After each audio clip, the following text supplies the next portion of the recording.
एक पावन चरित्र है श्री भक्त गोपाल चरवाहे का।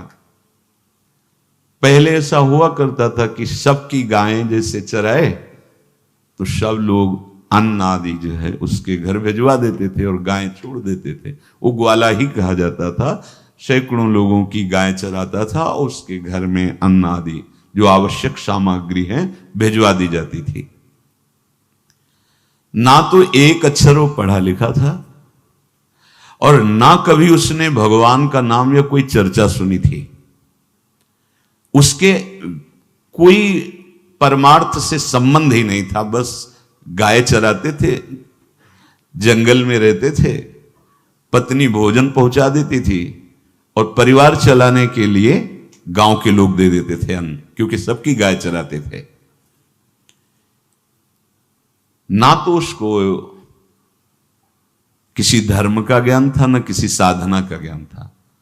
एक दिन देखा जंगल से एक मंडली जा रही संतों के। ओ श्री राम जय राम जय जय राम, श्री राम जय राम, ऐसे कीर्तन। संत जन पहले मंडली बना के चलते थे तो नाम कीर्तन पद कीर्तन ऐसे। उसको बड़ा आनंद आया। उसको लगा कि इतने झूम झूम कर संत जन गा रहे हैं, किसी से बात नहीं की, पकड़ लिया। अब पूरा तो नहीं, बस उतना राम राम राम राम ऐसे करने लगा। देखो कई बार कहा है यदि आप बिना गुरु मंत्र के भी नाम जप करेंगे तो नाम जप आपको गुरु तक पहुंचा देगा, क्योंकि गुरु प्रदत्त नाम भगवत साक्षात्कार कराता है। 50 वर्ष की अवस्था लगभग हो गई थी। कभी कोई तीर्थ याटन, धर्म कार्य, शास्त्र स्वाध्याय, सत्संग कुछ नहीं। देखो कृपा, विश्वास।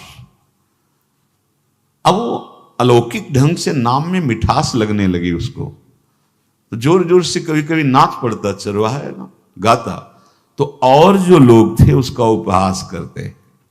अरे नरक में भी ठौर नहीं मिलेगी, जिंदगी में कुछ पुण्य नहीं किया, ये ऐसे लोग बहुत उपहास करने वाले। ऐसे करने से क्या मिलेगा, नाम से कुछ हो जाएगा।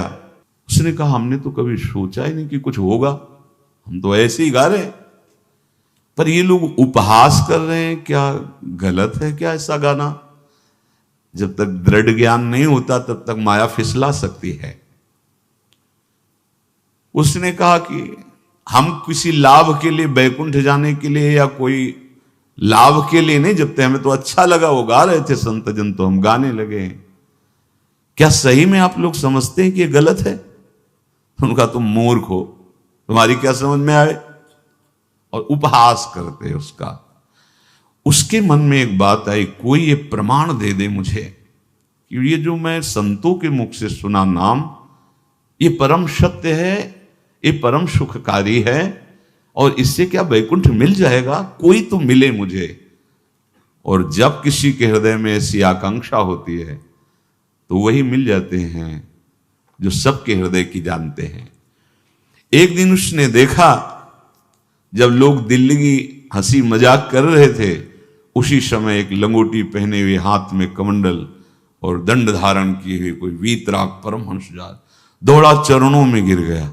महाराज महाराज, बस एक बात आप बता दीजिए, जो हम राम राम कह रहे हैं, ये लोग उपहास करते हैं, क्या इससे हमारा कल्याण हो जाएगा, वैकुंठ मिल जाएगा?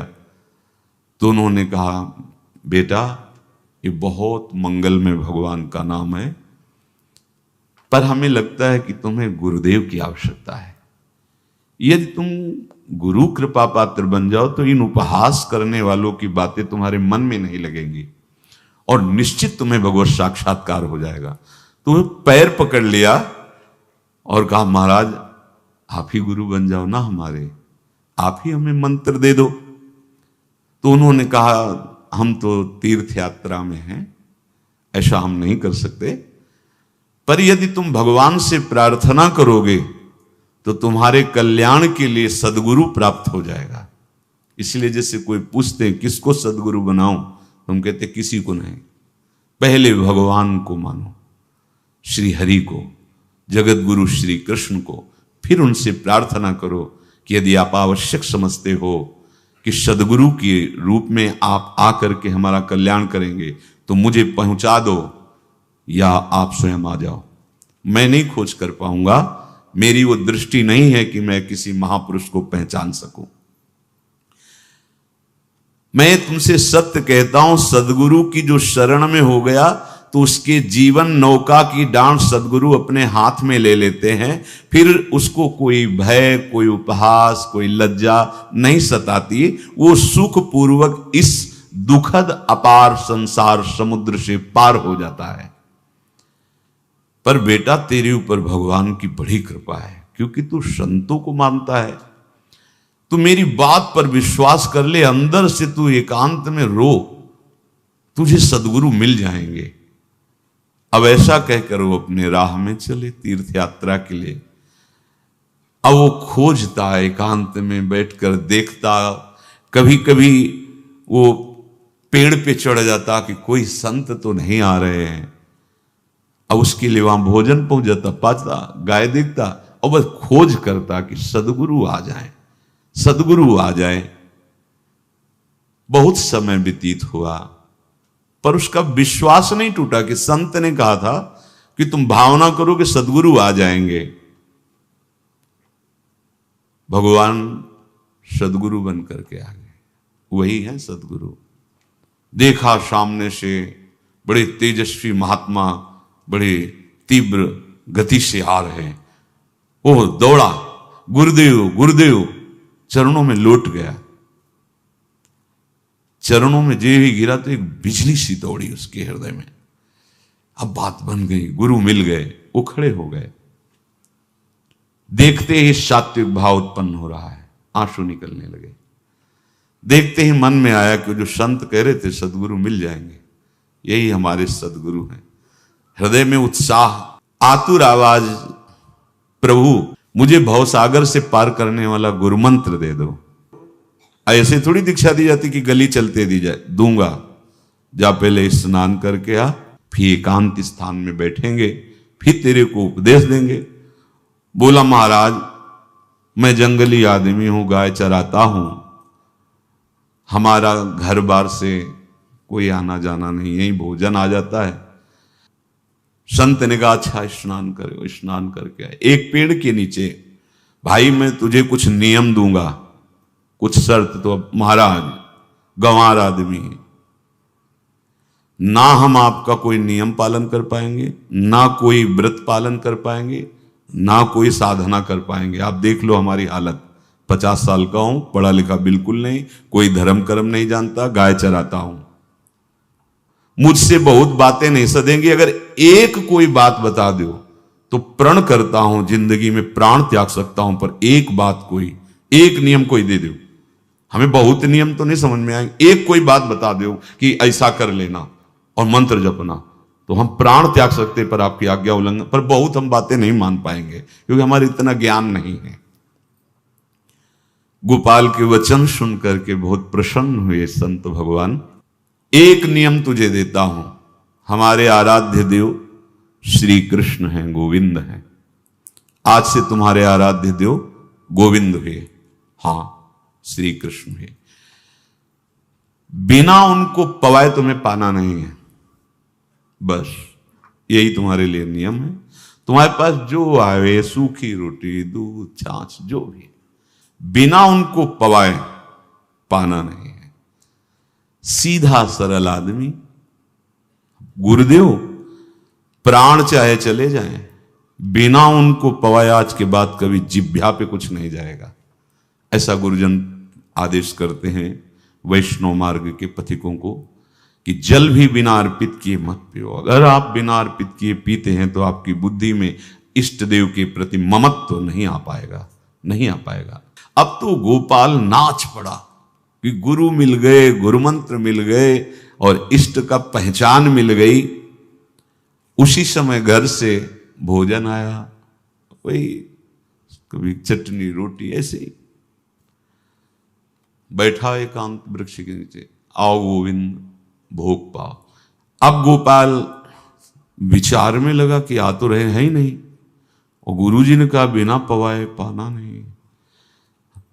पूरा दिन व्यतीत हो गया। गुरुजी कह रहे थे घट घट में विराजमान भगवान है तो कहीं से भी प्रकट हो सकते हैं, तो अंदर मंत्र जपता हो, कहता आओ भगवान, पाओ आके, नहीं आए। महाराज हमारे गुरुदेव ने आपका ध्यान जो बताया था वैसे ही आओ, आप पाओ आकर के। रात्रि हो गई, देखा पर वो नहीं आए, तो भोजन उठाया, गाय को पवा दिया। तो बहुत सी गायें थी, भूखा रह गया। दूसरे दिन फिर भोजन आया, एक पत्ता टोरा, जल से छिड़का पत्ते में और भोजन रखा। भगवान को फिर पुकारा, आओ प्रभु। गुरुदेव ने आज्ञा की, बिना आपको पवाए हम अपनी जबान में नहीं रख सकते। शाम हो गई, रात्रि हो गई, फिर गौ को दे दिया, नहीं पाया। अब एक तो 50 वर्ष की अवस्था और गौओं के पीछे दौड़ना और भोजन पाना नहीं, शरीर में सामर्थ्य धीरे धीरे कम होने लगी। तीसरा दिन, चौथा दिन, पांचवा दिन, छठा दिन, सातवां दिन, दीनानाथ प्राण चाहे निकल जाए, हम गुरु की आज्ञा नहीं तोड़ सकते। अगर आप नहीं आएंगे तो भूखों मर जाऊंगा। पर हम ये बात देखो, ये बात चरवाहा है, कोई साधना पूर्व की नहीं। गौ सेवा के प्रताप से उससे संतों में प्रीति हो गई, नाम की कृपा से गुरु, गुरु की कृपा से नामी की प्राप्ति की चाह। ऐसे कई दिन व्यतीत होते गए। अस्थि मात्र होए रहे शरीरा। पूछते कि क्या बात है, भोजन तो हम रोज लाते हैं, आप रोज लेते हैं, क्या पाते नहीं? आपका विषय नहीं। शिक्षा मिलती है यहां, अपने गुरु उपदिष्ट साधन को किसी से बताना नहीं चाहिए। गुरु उपदिष्ट साधन जब तक सिद्धावस्था ना पहुंच जाए तब तक गुप्त रखा जाता है। जो जैसे आप सत्संग सुन रहे हो, इसमें कोई वचन आपको लगा, पकड़ लिया, अब वो जीवन में तभी बोलना जब उसका प्रभाव हमारे जीवन में आ जाए। नहीं ऐसे नहीं बोलना, नहीं तो निकल जाएगा। और अगर रोक लिया तो मंथन करेगा अंदर और आपको उसमें स्थित कर देगा। एक भी शब्द नहीं बताया कि हमारी गुरु दीक्षा हो गई, गुरु जी ने कहा था पवा के पाना, और इतने दिन हो गए भगवान तो आ नहीं रहे, इसीलिए हम पा नहीं रहे, तो हमारी ये दशा है। देखो आज का समय ऐसा है कि प्रगट में सब इंद्रियों के पोषण की व्यवस्थाएं भगवान दी, चाहे गृहस्थ हो चाहे विरक्त हो, लेकिन क्या हमारे अंदर निष्ठा है ऐसी? सबरी जी जब उनके गुरुदेव पधारने लगे तो चरणों में रो के गिरे कि प्रभु, इस पूरे विश्व में मुझ अधम को सिर्फ आप ही प्यार करने वाले हैं, आप ही ने दुलार करके मुझे रखा, नहीं सब जगह ठोकर मिलती, कोई भी संत महात्मा हमारी तरफ देखना नहीं चाहते, और प्रभु आप जा रहे हो, आप कैसे जीवन? जानते हो क्या कहा? हम तो भजन के प्रभाव से भगवान के धाम जा रहे हैं बेटा, भगवान स्वयं चलकर तुम्हारे पास आएंगे। सबरी जी बहुत वर्षों तक कभी गुरु के वचनों पर अविश्वास नहीं हुआ, क्यों कहते थे भगवान आएंगे, रोज पावड़े डालती हूँ, सोहनी लगा के जल छिड़कती हूँ, रोज लगता है फुसला तो नहीं दिया गुरु जी ने? नहीं, गुरु के वचन भगवान आएंगे। शायद ऐसा वर्णन कि शास्त्र हजार वर्ष सोचो जरा, और भगवान आए और सबरी को निहाल किया। ऐसे हो गुरुदेव ने कहा है भगवान आएंगे, जब तक वो ना पाएंगे तब तक हमने कहा है कि और उनका उद्देश्य अलग था कहने का कि आप भगवान को भोग लगा के पाइएगा और भजन कीजिएगा तो मंत्र के प्रभाव से तुम्हारे मानस पटल पर भगवान दिखने लगेंगे। ऐसा होता है, पर वो सीधा आदमी सीधा समझा, जब तक भगवान नहीं पाएंगे तब तक हमें नहीं पाना। 18 दिन बीत गए, कुछ ना खाना ना पीना। गोविंद भी देखते हैं, बाल भक्त ओम प्रकाश जी महाराज यही अपने चामुंडा के पास से उधर, बहुत नामनिष्ठ महात्मा, बाल भक्तों में बहुत ही मानो प्रहलाद जी ही हैं। जैसे प्रहलाद जी नामनिष्ठ भगवान निष्ठ, घट घट में भगवान को देखने वाले, ऐसे श्री ओम प्रकाश जी बाल भक्त। बड़े बड़े महापुरुष गए, हरि बाबा, उड़िया बाबा, सब बस वो यही कहते कि ये श्री कृष्ण का आदेश है। फिर शायद 50 के भी ऊपर दिन गए थे, ऐसे 70 दिन तक उस महापुरुष ने कुछ नहीं खाया, सशरीर अंतर्ध्यान हुए। आज समाधि उनकी बनी। हे, जब महत्व भगवान का जग जाता है तो शरीर का महत्व नहीं। अच्छा, प्राणनाथ जब प्राणों का पोषण कर रहे हैं तो अन्न में भी तो प्राणनाथ की ही दी हुई शक्ति है, तो बिना अन्न के भी उनका पोषण हो रहा है। पर ये भागवती का आदेश से, मनमानी करने से नहीं। मनमानी करने में फिर मार्ग रुक जाएगा। भगवान आदेश करते हैं अपनी वाणी से, युक्ताहार विहार से, उचित आहार विहार, वो तो भगवद आदेश होता है। 18 दिन बीत गए, 19वें दिन जब भोजन आया तो पेट की आंतें सब सिकुड़ गई थी। वैसे ही 50 वर्ष के थे, आंखें धस गई थी, उठने की ताकत नहीं। पत्नी ने फिर कहा कि आप कुछ तो बताइए कि क्या आपको कोई रोग हो रहा है, आप भोजन नहीं पा रहे, मैं रुक जाऊं यही आपकी सेवा के लिए, या आप घर चलिए। कोई उत्तर नहीं, आप जाइए, हम ठीक हैं। ऐसा फिर धीरे से पत्ता लाए, छिड़का भगवान, आओ पाओ आकर के। शाम हो गई, फिर गाय को दे दिया। विचार कर लिया कि अब मरना ही है, मुझ जैसे अधम के पास भगवान तो आएंगे नहीं, वो तो भगवान है, पर मैं अपने गुरु के वचन नहीं तोड़ सकता, मर चाहे जाऊं। 27 दिन व्यतीत हो गए, एक कवल भी अन्न नहीं पाया। न चलने की शक्ति थी, न पत्ता लाने की शक्ति थी, न जल छिड़कने की शक्ति थी। जिस पात्र में भोजन लाई थी, लेटे ही लेटे खोला और कहा, प्रभु मुझे पता है आप इस शरीर से नहीं मिलोगे, पर आप जान लो मैं अपने गुरु की आज्ञा का उल्लंघन नहीं करूंगा। ये मतलब जितने महान हुए हैं सब निष्ठाओं में निष्ठावान हुए हैं, अपने लोग फिसड्डी हैं। जरा सा कोई दुख, जरा सा कोई सुख, फिसल जाते हैं। प्राण अनंत जन्मों की बिगड़ी 27 दिन क्या होते हैं, क्या होते 27 दिन? अनंत जन्मों का जमा कूड़ा करकट भगवान साफ कर रहे हैं। ये जो तन्मयता, गुरु निष्ठा, जो प्राण भूख से व्याकुल, सब भस्म हो रहे हैं पाप अनंत जन्मों के। अनंत जन्मों, जैसे हम सोचे कि भगवान इतने निर्दयी कैसे हैं? नहीं निर्दयी, आत्मा को कुछ फर्क नहीं पड़ता। और शरीर ने जो किए हैं जन्म जन्मांतरों के, वो निष्ठा के कारण दुख नहीं पहुंचेगा। निष्ठावान को दुख नहीं पहुंचता, वो आपको दिखाई देगा दूर से, उसको दुख नहीं पहुंचता, क्योंकि निष्ठा का कवच है, वो कभी कोई भेद नहीं सकता। किसी भी माया के यंत्र में ताकत नहीं कि निष्ठा को भेद सके, उसी को निष्ठा कहते हैं, नहीं भेद पाई। 27वां दिन है, पति की दशा देख करके कहा, स्वामी अब तो आप कहोगे भी तो मैं नहीं जाऊंगी, अब आपकी दशा, इशारे से कहा आज भर चली जा, क्योंकि उसको लग रहा था आज प्राण निकल जाएंगे। आज भर चली जा, फिर कल से जैसी तेरी आज चली जा। इशारे से, बोलने की भी सामर्थ्य नहीं थी। गोपाल के आंसुओं की धारा चल रही, पड़े पड़े धीरे से खोला जो भोग है, और अंतस्थल, आज बोल भी नहीं पा रहे, अंतस्थल से कह रहे, प्रभु अब चाहे आके पालो या लिवा जाके पवा देना, देख लो आप, आखिरी है, आके पालो या लिवा जाना और अपने यहां पवाना, क्योंकि हमारे यहां तो पाए नहीं आप। बड़े प्रेम से अंदर से आवाज आई, गोपाल। आंख खुली, क्योंकि बोलने की हिम्मत ने, ये अंदर से प्रार्थना की थी, गोपाल वो अमृतमय। गुरुदेव ने कहा था कि उनकी वाणी से अमृत बरसता है।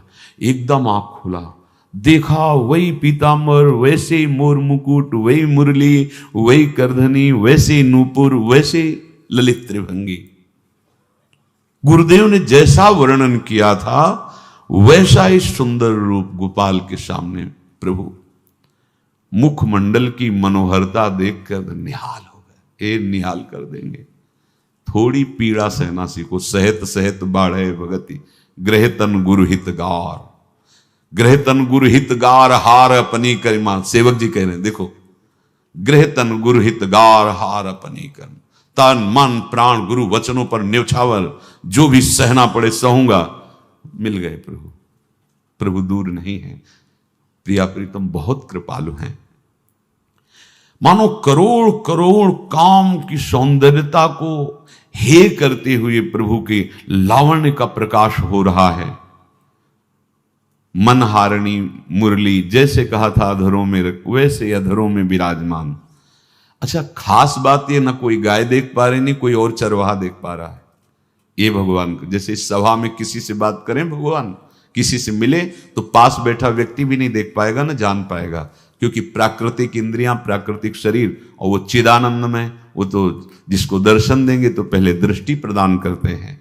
भगवान जिससे मिलते हैं पहले दृष्टि प्रदान करते हैं, तो गुरु रूप से दृष्टि प्रदान। ये जो अंतर में पुकारा ना, वो अंतर दृष्टि खुल गई, सामने देखा।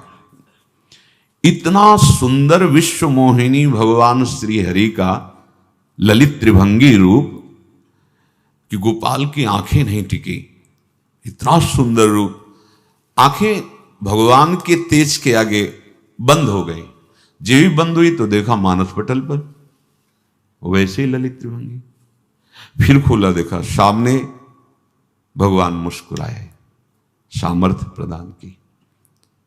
देखो अर्जुन के साथ ही तो खेलते हैं भगवान सखा भाव से, रथाक रहे हैं, लेकिन भगवान का विराट स्वरूप देखने की सामर्थ्य अर्जुन में थी क्या?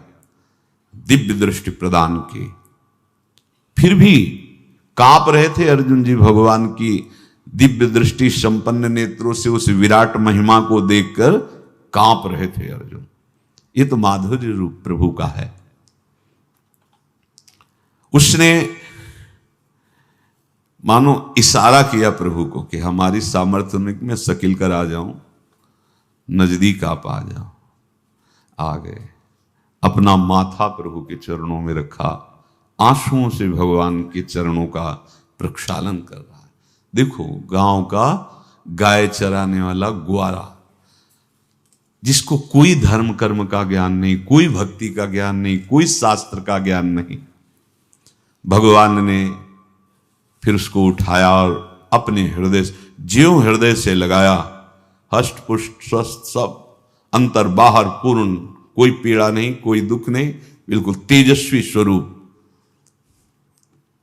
भगवान की स्पर्श की महान सामर्थ्य है। बाली ने बहुत मारा ना सुग्रीव को, तो कर प्रसाद सुग्रीव शरीरा, जे इस पर सारी पीड़ा गई। भगवान अमृत सावी है, भगवान दिव्य चिदानंद भाव देने वाले हैं। अब तो सुरमुनि वांछित प्रभु की छाती से लपटा हुआ है। ये ऐसा ना सोचो कि ये कहानियां हैं, ऐसा नहीं। ये सत्य विषय आप भी प्राप्त कर सकते हैं, इसी के लिए रोज सत्संग होता है। जब वो भगवान से लिपट कर छाती में अश्रु की बूंदे, तो भगवान ये था माम प्रपद्यन्ते, भगवान की अश्रु बूंदों से गोपाल का अभिषेक हो रहा है। मानो सुदामा मिलन हो रहा है जैसे। भगवान को दैन्य बहुत प्रिय है। तभी भाई जी महाराज कहते हैं पद में कि बुद्धिहीन बना दो हे भगवान, हमें बुद्धिहीन बना दो। ये जो बहुत बुद्धि चलती है ना, इसके लिए दौड़ भाग है। नहीं, सीधे प्रभु हमारे हैं, हम प्रभु के हैं। नाम जप आश्रय भगवत प्राप्ति निश्चित। भगवान बोले, प्यारे गोपाल अब तो रो मत, देख मैं तेरे प्रेम में पगी हुई ये जो सूखी रोटियां हैं अभी पाता हूं। और भगवान बैठ गए और उसके घर की जो रोटी थी उसे, देखो मुझे त्रिभुवन का कोई भी भोग प्रसन्न नहीं कर सकता गोपाल, मुझे त्रिभुवन का कोई भोग प्रसन्न नहीं कर सकता। इस बात को समझो। जिनको ये भ्रम हो कि हम अधर्म से कमा के 56 भोग लगा के प्रभु को प्रसन्न कर लेंगे, तो ये बात सुनो। कह रहे मुझे त्रिभुवन का कोई भोग प्रसन्न नहीं कर सकता, मैं ऐसे ही अन्न की चाह रखता हूं। भगवान के वचन, जैसे दुर्योधन का महल का सब वैभव त्याग के, स्वागत ठुकरा के और विदुरानी जी के हाथ का छिलका पाया। मैं ऐसे ही अन्न की चाह रखता हूं, भगवान कहते हैं, बलिहारी है। कभी प्यार से एकांत में रो के इनको पवाना सीखो। भले आप इतनी कटोरी में सब्जी, 2 रोटी, और अगर दैन्य भाव से कि नाथ कहां आप और कहां, कैसे आपको पवाएगा, जो छवि है ना, पंखा करते जाओ ऐसे बीच बीच में जल पिला, देखो ना, ये था माम प्रपद्यन्ते तास्तते भजम। आप जैसा मानोगे वैसा ही वो व्यवहार करेंगे, पक्का समझ लो। गोपाल जो सच्चे हृदय से मुझे पुकारता है, मैं अवश्य उसको मिलता हूं। जो प्रेम पूर्वक मुझे पवाता है, मैं अवश्य उसका पाता हूं। पत्रम पुष्पम फलम तोयम ये में भक्त्या, भक्ति पूर्वक जो पवाया। भक्ति पूर्वक का मतलब दैन्य। अभक्त में अहंकार होता है, देखो ये किया मैंने, वो भगवान स्वीकार नहीं करते। वो आपका शुभ कर्म बन सकता है, अब वो भी धर्म से कमाई की है तो, पर भगवान की प्रसन्नता का हेतु होगा दैन्य। जहां भी देखो, हमारे स्वामी को जहां भी देखो दैन्य में बिके हुए पाए गए, दैन्य में। और ये दैन्य किसी बाजार में नहीं मिलती, ये दैन्यता बनावटी नहीं होती, ये वस्तुतः हृदय की होती, भगवत प्रदत्त ही होती है। पर जो संत सदगुरुदेव की आज्ञा का अक्षरशः पालन करे तो इस दैन्य का निश्चित प्रादुर्भाव हो जाएगा, अहंकार गलित हो जाएगा। वत्स, मैं किसी भी वस्तु का कभी भूखा नहीं हूं। मानो गोपाल के बहाने से हमको समझा रहे हैं, क्या चाहिए भगवान को, क्या चाहिए? कुछ भी कर लो, माना कि तुम तात्कालिक वर्तमान दुख को मिटा सकते हो, तात्कालिक, लेकिन संपूर्ण दुखों को मिटाने के लिए हरिनाम गरज रहा है, राधा नाम गरज रहा है। आपसे प्रार्थना है, समझो इस बात को। कलयुग केवल नाम आधारा। देखो, सुन के राम राम शुरू किया, मिल गए सिद्ध सदगुरुदेव, दे दिया मंत्र, बता दी निष्ठा, और मिल गए भगवान।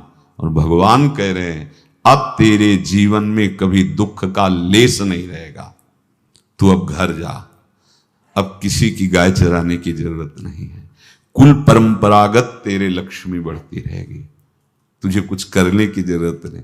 देखो, बड़े बड़े सोने के पहाड़ किसी सुनार ने बनाए क्या?